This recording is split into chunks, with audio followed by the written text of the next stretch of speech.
Hello dears, welcome back to my YouTube channel Shiva science. हमने कल 60 question कर चुका था।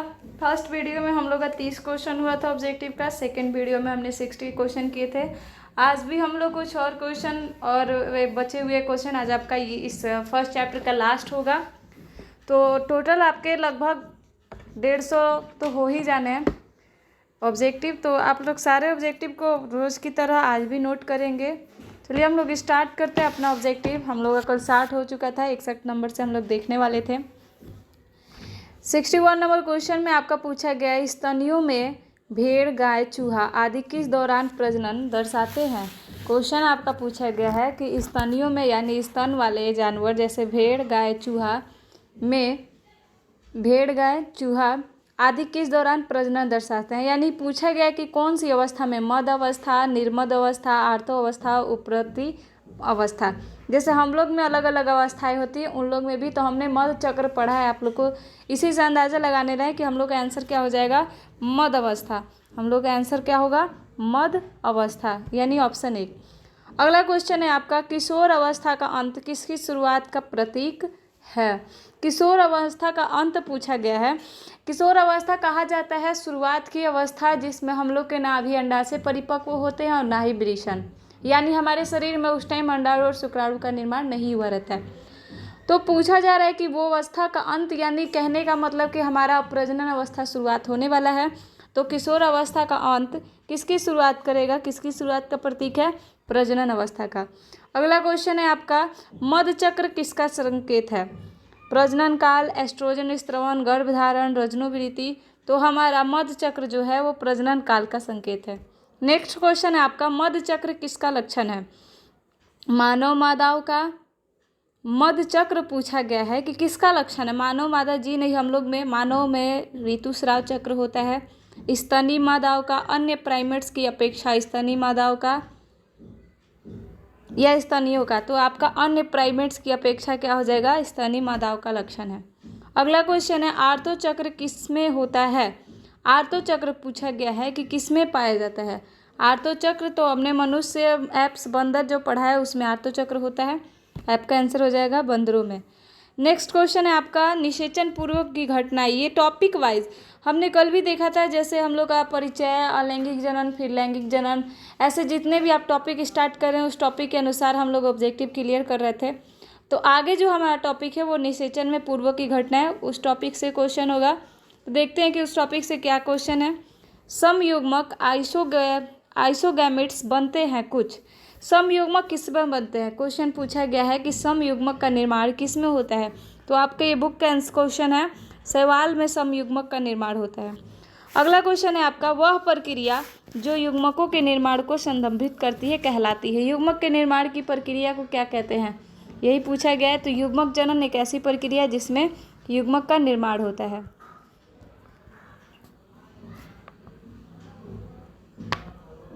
आगे 68 नंबर क्वेश्चन हम देखते हैं। 68 नंबर क्वेश्चन में पूछा गया है, पौधों में उभयलिंगी स्थिति को दर्शाने वाला शब्द। पौधों में अगर उभयलिंगी हम दर्शाते हैं तो उसके लिए हम किस शब्द का प्रयोग करते हैं, किस शब्द का प्रयोग करेंगे, विषम थैलसी। पौधों में उभयलिंगी को दर्शाएंगे तो किसका प्रयोग करेंगे हम लोग, विषम थैलसी का, विषम थैलसी। अगला क्वेश्चन है, एक लिंगी अवस्था को किसके द्वारा प्रदर्शित किया गया है। एक लिंगी अवस्था को किसके द्वारा प्रदर्शित किया गया है। तो विषम थैलसी, एक लिंग सराई या उभयलिंग सराई। तो हमारा आंसर हो जाएगा विषम थैलसी, एक लिंग सराई, 1 और 3 दोनों। यहाँ पर थोड़ा हमको लग रहा है कि कुछ मिस्टेक हुआ है। ये आपका जो ऑप्शन है ये शायद गलत है। इसमें आपका समथैलसी और उभयलिंग सराई यानी 1 और 3 इसमें भी हो जाएगा। आप इस आंसर को सही कर लेंगे। इस 68 नंबर क्वेश्चन का जो आंसर दिया गया है उसमें हमारा 1 और 3 दोनों हो जाएगा, 1 और 3 दोनों हो जाएगा।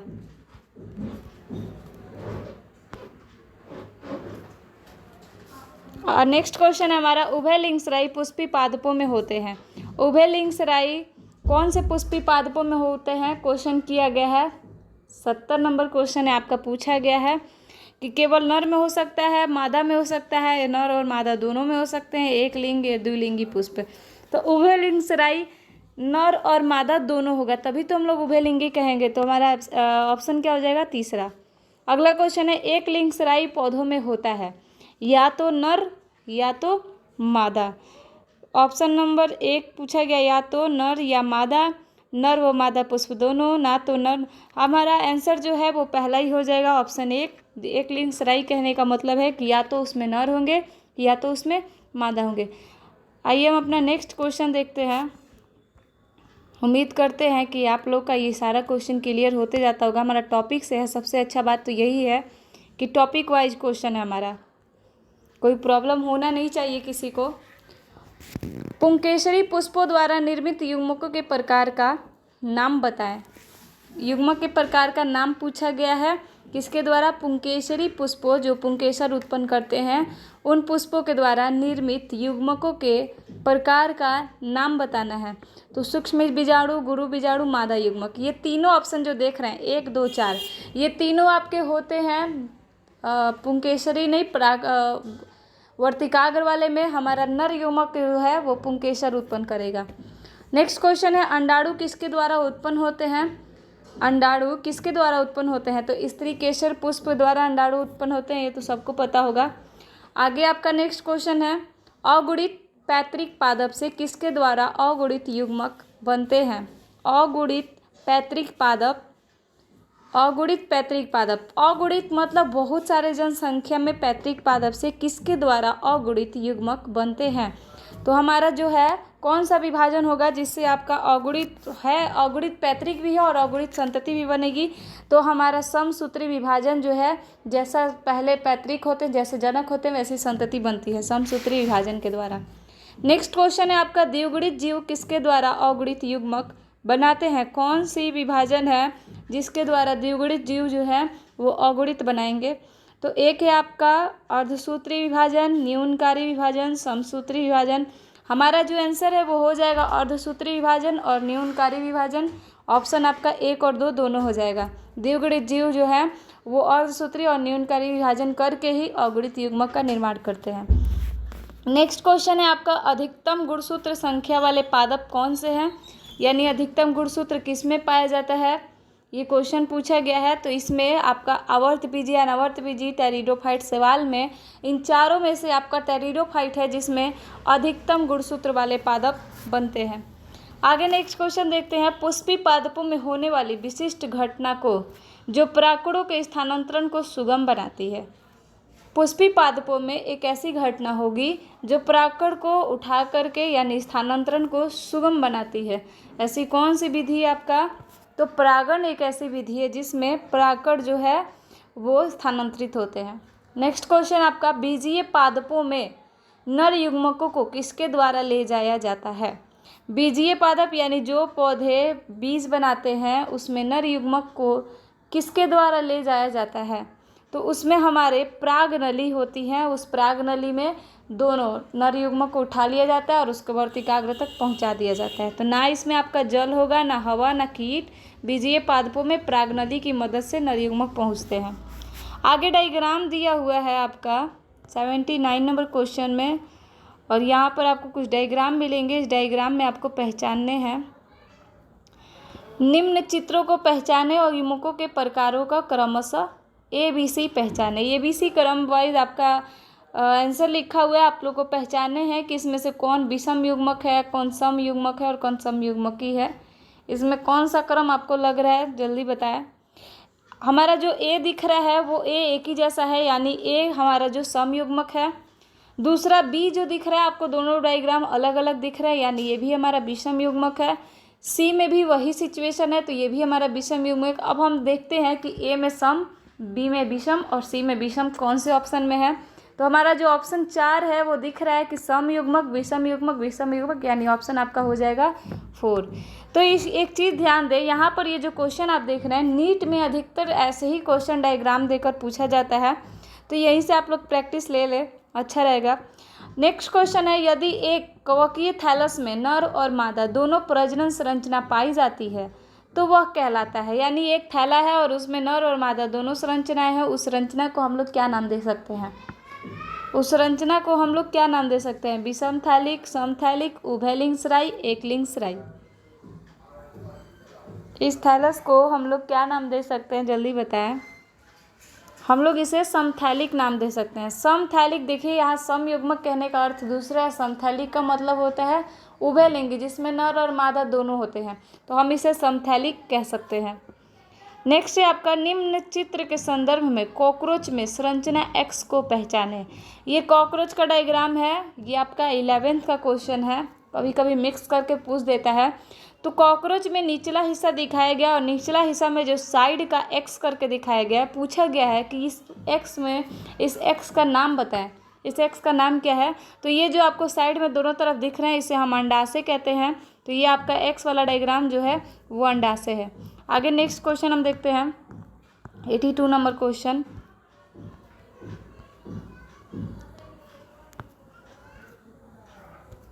निम्नलिखित में किस जीव में सर्वाधिक गुणसूत्र होते हैं, इसमें भी पूछा गया वो हो। तो इसमें हम लोग कल ही पढ़ चुके हैं, सबसे ऊपर था हमारा ऑफियोग्लोसम।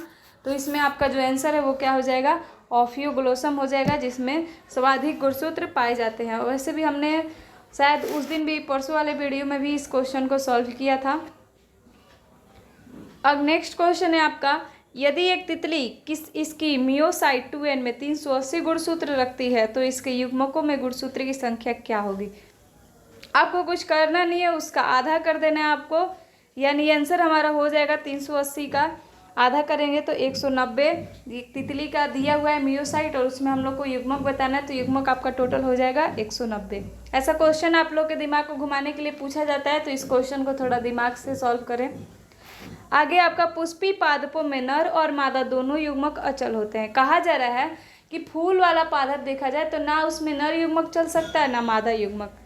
यह विधि जिसमें इनको निषेचन के लिए एक साथ लाया जाता है, ऐसी कौन सी विधि है जिसमें हम निषेचन के लिए एक साथ इन दोनों को ला सकते हैं, दोनों बेचारे चल नहीं सकते हैं। तो परागकण एक ऐसी विधि है, सॉरी यहाँ पर परागन होगा, परागन एक ऐसी विधि है जिसमें हम दोनों को एक साथ ला सकते हैं। अगला 85 नंबर क्वेश्चन है, अर्धसूत्राणु मियोसाइट होते हैं। शुक्राणु, प्रसु, युग्मक मात्र कोशिका, अस्थि मज्जा। डायरेक्ट आपको आंसर यहाँ पे बता दिया जा रहा है, अर्धसूत्राणु मियोसाइट जो होते हैं वो युग्मक मात्र कोशिका होते हैं, मात्र कोशिका होते हैं जो जन्म देने वाले होते हैं। तो मियोसाइट्स हम किसको कहेंगे, युग्मक मात्र कोशिका को। निम्नलिखित में से कौन सा प्राणी द्विलिंगी होता है, ये तो आपको गाइड में भी मिले होंगे बहुत बार। कौन सा प्राणी जो है आपका इसमें द्विलिंगी है, कॉकरोच, जोक, बंदर, मधुमक्खी, इसमें जो आपका जोक है वो द्विलिंगी प्राणी है। अगला क्वेश्चन है, निम्नलिखित में से कौन सा प्राणी मौसमी प्रजनक है। मौसमी प्रजनक पूछा गया है कि निम्न में से कौन सा प्राणी है। आपकी जो पक्षी है वो मौसमी प्रजनक होती है, मौसम के अनुसार अंडे देती है। नेक्स्ट क्वेश्चन, निम्न में से कौन अर्धसूत्राणु में अन्य की अपेक्षा अधिक गुणसूत्र रखते हैं। बोल रहा है कि अर्धसूत्राणु यानी वो विभाजन कर चुके हैं, पर इन चारों में से किसकी अपेक्षा में अधिक गुणसूत्र पाया जाएगा। तो इसमें हमारा हो जाएगा कुत्ता। कुत्ता जो है इन चारों की अपेक्षा में अधिक गुणसूत्र रखता है। नेक्स्ट क्वेश्चन है आपका, अधिकांश लैंगिक प्रजननकारी जीव बनाते हैं। अधिकांश लैंगिक प्रजननकारी, लैंगिक प्रजनन करने वाले जीव जो हैं वो कैसा युग्मक बनाते हैं। तो ये अधिकांश जो लैंगिक प्रजनन करने वाले हैं इसमें विषम युग्मक का ही निर्माण होता है, अधिकतर देखा गया है, कभी नर तो कभी मादा। नेक्स्ट क्वेश्चन है आपका, निम्नलिखित में से कौन सा कारा के बारे में गलत है। कारा के बारे में पूछा गया है कि इन चारों में से कौन सा गलत है। इन चारों ऑप्शन में से किसी एक ऑप्शन का बताना है आपको।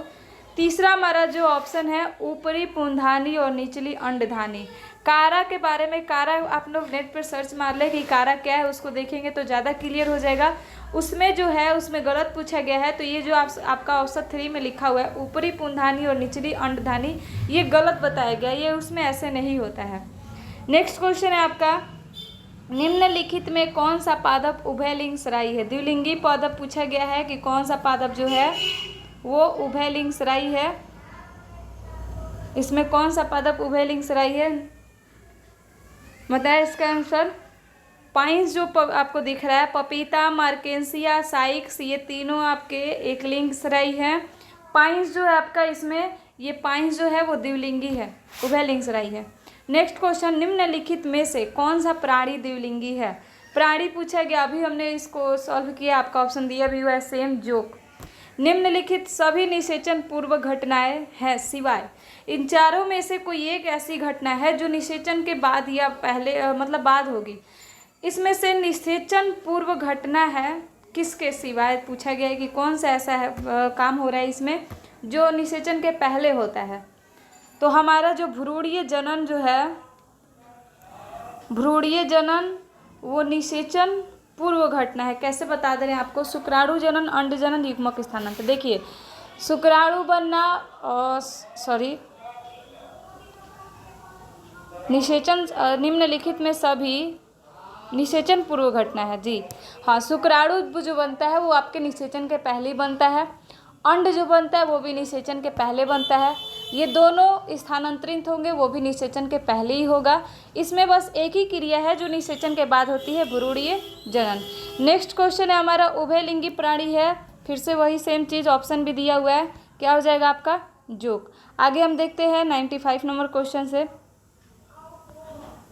यह टॉपिक है आपका निषेचन का, और निषेचन में देखते हैं क्या है। युग्मक का संलयन बनाता है, युग्मक का संलयन क्या बनाता है, इसका आंसर बताएं। हम लोग पढ़े हुए हैं निषेचन में युग्मक का संलयन होता है और उसके पश्चात द्विगुणित युग्मनज का निर्माण होता है। कैसे युग्मनज का, द्विगुणित युग्मनज का। नेक्स्ट क्वेश्चन है कुछ प्रजातियों में अनिषेक जनन लैंगिक जनन के साथ वैकल्पिक हो सकता है, इस प्रक्रिया को कहा जाता है। 96 में आपका जो आंसर है वो आंसर होगा 2, पूर्णतः अपूर्ण या चक्रीय अनिषेक जनन। क्वेश्चन पूछा गया है कि कुछ प्रजाति में जो है वो अनिषेक जनन लैंगिक जनन के साथ वैकल्पिक हो सकता है। इसमें से ऑप्शन आपका है अपूर्ण या चक्रीय अनिषेक जनन। नेक्स्ट क्वेश्चन है हमारा प्रजनन अवस्था का अंत किसे समझने के लिए एक मापदंड है। प्रजनन अवस्था का अंत होने का मतलब आप इसमें से किसको कौन सा ऑप्शन बता सकते हैं। 97 नंबर क्वेश्चन है जीर्णता अवस्था की शुरुआत, वृद्धावस्था की शुरुआत होने का मतलब है कि प्रजनन अवस्था की समाप्ति हो चुकी है। अगला आपका निषेचन के लिए आवश्यक घटना है। निषेचन के लिए कौन सा आवश्यक घटना है, जल्दी कमेंट करें। 98 का युग्मक संलयन। निषेचन के लिए क्या जरूरी है, युग्मकों का मिलना, तो ऑप्शन ए हो जाएगा युग्मक संलयन। नेक्स्ट क्वेश्चन है आपका अनिषेचित मादा युग्मक से एक नए जीव के विकास की प्रक्रिया कहलाती है। यानी बिना निषेचन के किसी मादा युग्मक से किसी जीवन का विकास क्या कहलाता है। 99 नंबर क्वेश्चन पूछा गया, तो ये आपका हो जाएगा अनिषेक जनन, जिसमें बिना निषेचन के ही जीव बनता है। नेक्स्ट क्वेश्चन है आपका बिना निषेचन के बाद युग्मक से नए व्यक्तिनिष्ठ का विकास कहलाता है। फिर वही क्वेश्चन रिपीट किया हुआ है, बोला जा रहा है इसमें कि बिना निषेचन के बनना तो अनिषेक जनन ही हो जाएगा। अगला क्वेश्चन है आपका बाह्य निषेचन किसमें पाया जाता है। बाह्य निषेचन किसमें पाया जाता है, तो इसमें जो ऑप्शन आपका है वो अस्थिल मछलियों में होगा। अस्थिल मछलियों में जो है वो बाह्य निषेचन पाया जाता है। नेक्स्ट क्वेश्चन है आपका स्व निषेचन किसमें देखा जा सकता है। स्व निषेचन किसमें देखा जा सकता है, यानी खुद से निषेचन किसमें होता है ये बताना है। तो मटर का जो द्विलिंगी पुष्प है उसमें स्व निषेचन पाया गया है। मटर के द्विलिंगी पुष्प में स्व निषेचन पाया गया है। अगला क्वेश्चन निषेचन के दौरान नर तथा मादा युग्मक का संलयन कहलाता है। निषेचन के दौरान नर और मादा का युग्मक क्या कहलाता है, युग्मक संलयन। नेक्स्ट क्वेश्चन देखते हैं निषेचन के बिना मादा युग्मक अंडे द्वारा किसी जीव का विकास। फिर से क्वेश्चन रिपीट हुआ है, इसमें भी आपका अनिषेक जनन हो जाएगा। उसके बाद युग्मक संलयन का अर्थ है, युग्मक संलयन का क्या अर्थ है 105 नंबर क्वेश्चन में, तो युग्मकों का मिलना, युग्मकों का संलयन युग्मक संलयन कहलाता है। आगे देखते हैं हम अपना 106 नंबर क्वेश्चन से। ये हमारा निषेचन पश्च घटना है, यानी आपका लास्ट ही टॉपिक चल रहा है। इसमें जो क्वेश्चन है वो क्वेश्चन दिया गया है कि अगुणित जीवों में क्या हो सकता है। ऑप्शन आपका दिया हुआ है, इन ऑप्शन में से किसी एक ऑप्शन को चूज करना है। बताया इसमें क्या होगा। ऑप्शन 3 में दिया हुआ है युग्मनज अर्धसूत्री विभाजन द्वारा विभाजित होता है। क्वेश्चन हमारा क्या है कि अगुणित जीवों में क्या होता है। अगुणित जीवों में युग्मनज जो है अर्धसूत्री विभाजन द्वारा विभाजित होता है। ऑप्शन हो जाएगा आपका तीसरा, और ये अर्धसूत्री विभाजन द्वारा विभाजित होता है। नेक्स्ट क्वेश्चन है आपका किसमें युग्मनज में समसूत्री विभाजन होता है। वैसे ये इतना इम्पोर्टेंट क्वेश्चन है नहीं, तो उतना कोई प्रॉब्लम नहीं होगा, पर फिर भी आपको ये आंसर बता दे रहे, याद कर लेंगे तो वो बेस्ट होगा। कोई फिक्स नहीं होता है कब कौन सा आंसर आ जाए। जो क्वेश्चन किया गया किस युग्मनज में समसूत्री विभाजन होता है, तो डिप्लोहैंटिक और द्विगुणित जीवन चक्र वाले जीव ऑप्शन 2 और 3 दोनों होगा। नेक्स्ट क्वेश्चन है आपका, प्रत्येक लैंगिक जनन करने वाले जीव जीवन प्रारंभ करता है। प्रत्येक लैंगिक जनन करने वाले जो जीव हैं वो जीवन प्रारंभ करते हैं एक कोशिकीय युग्मनज से। कैसे करते हैं? एक कोशिकीय युग्मनज से, यानी शुरुआत अवस्था जो होती है वो उनकी एक कोशिकीय होती है। नेक्स्ट क्वेश्चन है आपका, युग्मनज से भ्रूण का विकास। तो ये तो परिभाषा ही हम लोग याद करते हैं, भ्रूणीय जनन कहलाता है। नेक्स्ट क्वेश्चन, भ्रूणीय जनन में कोशिकाओं की संख्या किसके द्वारा बढ़ती है? भ्रूणीय जनन में कौन सा विभाजन होता है जिसके द्वारा कोशिका की संख्या लगातार बढ़ते जाती है? तो इसमें आपका जो आंसर होगा वो होगा समसूत्री कोशिका विभाजन। भ्रूणीय जनन में समसूत्री विभाजन होता है जिसमें कोशिका डबल बनते जाती है। अगला है, कौन सा मुख्य रूप से जरायुज है? जरायुज पूछा गया है, कौन सा मुख्य रूप से जरायुज है? तो वेल जो है वो आपकी जरायुज है यहाँ पर, यानी सजीव प्रजक है। नेक्स्ट क्वेश्चन जो आपका है, युग्मक संलयन के बाद विकसित एक जीव का युग्मनज अर्धसूत्री विभाजन द्वारा अगुणित बीजाणु बनाता है जो समसूत्री रूप से विभाजित होकर युग्मक द्वीप बनाता है। इस जीव में जीवन चक्र होना चाहिए। यहाँ पर बहुत माइंडियर क्वेश्चन है, इसमें पूछा गया है कि युग्मक मिलने के बाद युग्मनज बनता है और अर्धसूत्री विभाजन करके फिर अगुणित बीजाणु बनाता है, फिर समसूत्री रूप से विभाजित होकर युग्मक भित्त यानी ढेर सारे युग्मक को बनाता है। तो ये पूरा जो जीवन चक्र है वो कैसा चल रहा है आपको इसमें ऑप्शन में बताना है। तो ये पूरा जो जीवन चक्र है हमारा अगुणित चल रहा है। यहाँ पर ये ऑप्शन हो जाएगा हमारा ए, क्या हो जाएगा हमारा? अगुणित। ऑप्शन हमारा हो जाएगा ए, अगुणित। नेक्स्ट क्वेश्चन हम देखेंगे, सभी लैंगिक जनन वाले जीव में जीवन प्रारंभ होता है। पहले भी हमने देखा है एकल कोशिकीय युग्मनज से। ऑप्शन ए था हमारा एकल कोशिकीय युग्मनज। जरायुजता किसमें पाई जाती है? जरायुजता पूछा गया है किसमें पाई जाती है? तो जरायुजता आपके शार्क मछली में पाई जाती है। अंडाशय की भित्ति बनाती है। अंडाशय की भित्ति क्या बनाती है? 1 और 2 पेरिकार्प और फल भित्ति बनाती है। नेक्स्ट क्वेश्चन है आपका, निम्न में से कौन सी पश्च घटना है? यानी निषेचन पश्च घटना पूछा गया है। भ्रूणीय जनन जो है वो आपकी निषेचन पश्च घटना है। वो आपकी कैसी घटना है? निषेचन पश्च घटना है। आगे हम देखते हैं, आपका लास्ट ही चल रहा है, कुछ देर का वीडियो है, ज़्यादा देर का आज का नहीं है वीडियो, गर्मी यहाँ बहुत ज़्यादा है। नेक्स्ट क्वेश्चन है आपका, नीचे दी गई प्रक्रियाओं में कितने पश्च घटना में हुई है? निषेचन पश्च घटना में कौन कौन सा काम होता है ये पूछा गया है। ऑप्शन 4 जो है आपका, भ्रूणीय जनन और PEN का निर्माण जो है वो निषेचन के बाद ही होता है। नेक्स्ट क्वेश्चन है आपका, पुष्पीय पादपों में युग्मनज का निर्माण होता है। पुष्पीय पादपों में युग्मनज का निर्माण जो होता है कहाँ और कैसे होता है? ये ऑप्शन ए, बीजाणु के अंदर होता है। कहाँ होगा आपका? बीजाणु के अंदर। नेक्स्ट क्वेश्चन है आपका, निम्नलिखित में से कौन सा लक्षण सभी लैंगिक जनन वाले में सार्वभौमिक है? कौन सा लक्षण जो है वो लैंगिक जनन करने वालों में सार्वभौमिक है? कौन सा है आपका? युग्मनज निर्माण जो है वो सार्वभौमिक है। जितने भी लैंगिक जनन करने वाले जीव है उनमें युग्मनज बनेगा ही बनेगा। नेक्स्ट क्वेश्चन है आपका, परिपक्व बीज में अगली पीढ़ी का अग्रगामी होता है। परिपक्व बीज में अगली पीढ़ी का अग्रगामी कौन होता है? क्वेश्चन पूछा गया है। तो इसमें भ्रूण जो है वो परिपक्व बीज की अगली पीढ़ी का अग्रगामी होता है। नेक्स्ट क्वेश्चन है आपका, किसमें अंड एक मजबूत चर्मी कवर युक्त कोट से ढका होता है? एक अंड जो है वो मजबूत कवर से ढका होता है। तो इसमें कौन सा होगा? किसके द्वारा ढका होता है पूछा गया है। तो छिपकली की जो अंड होती है वो एक चर्मी कवर युक्त कोट से ढका होता है। नेक्स्ट हम अपनी विविध में से कुछ क्वेश्चन को सॉल्व करेंगे। विविध में से भी कभी कभी क्वेश्चन किया जाता है, तो विविध वाला भी हम लोग देखेंगे। बस ज़्यादा क्वेश्चन नहीं है, 5 क्वेश्चन है आपका। युग्मक किसके द्वारा युग्मनज से भिन्न है? युग्मकाणु है जो है, युग्माणु जो है वो युग्मनज से भिन्न होता है। किसके द्वारा? तो हमारा जो मोटा कोशिका भित्ति की उपस्थिति है, युग्मनज में देखिए क्या होता है, युग्माणु में मोटी कोशिका की भित्ति होती है जिसकी उपस्थिति से युग्मनज और युग्माणु में विभिन्नता पाई जाती है। नेक्स्ट क्वेश्चन है आपका, असत्य मिलन का चयन करें। कौन सा जो मिलान है वो सही रूप से नहीं है, यहाँ पर हम लोग को चयन करना है मिलान का। आपका ऑप्शन 4 जो है, प्रतिरूप क्लोन, आकारकीय रूप से समान, अनुवांशिकी रूप से भिन्न, ये मिलान गलत है, आप लोग को भी पता है। नेक्स्ट क्वेश्चन है आपका, निम्नलिखित कथनों में